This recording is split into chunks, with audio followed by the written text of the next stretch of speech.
So last week I did a video ranking every Radiohead song, so I thought this week I would go over those scores and then figure out, on average, my rating of each album to see apparently which albums I like more than others.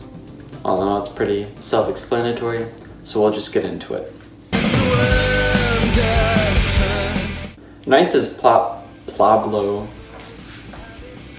I'll just keep on going. Ninth is Pablo Honey with a score of 79.5, and this doesn't surprise me very much, as I think most of the album is like an okay album, but nothing compared to the rest of Radiohead's discography. Yeah. Eighth is The King of Limbs with a score of 63.9, so a lot better than Pablo Honey, and I agree that it's a lot better than Pablo Honey, although I think certain tracks hold it back, like Feral, and the best song on the album is still only at 33, which means that it doesn't have any super high up songs. In seventh is Amnesiac, which has a score of 59.2. I think this album is very much a mixed bag with great tracks like Life in a Glass House, but also some of the worst, like the worst, which is Polka Pole Revolving Doors, but I think it balances itself out well enough to not fall below the first two albums. In sixth, we have Hail to the Thief with a score of 52.8, which I think, just like Amnesiac, it's a mixed bag, but overall, more hits than misses. Still has worse tracks like We Suck Young Blood, but also amazing songs like They're There. In fifth, we have the big hot take of the video, which is Kid A with a score of 51.2. And this definitely surprised me, but I realized that songs like Tree Fingers and Untitled really held this one back. So because of that, I decided to do a ranking like this without any interludes, and I will reveal those scores at the end to see where Kid A places without those two songs.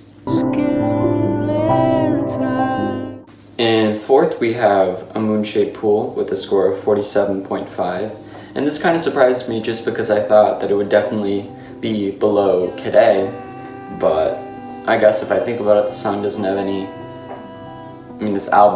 bad songs. So, it's surprising, but I'm not super surprised. I don't know. Whatever. In the third, I have The Bends, which doesn't actually surprise me that much.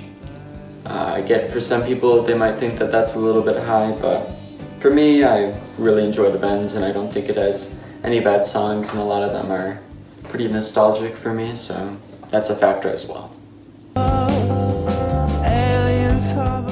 In second, I have OK Computer with a score of 36, and this does not surprise me at all.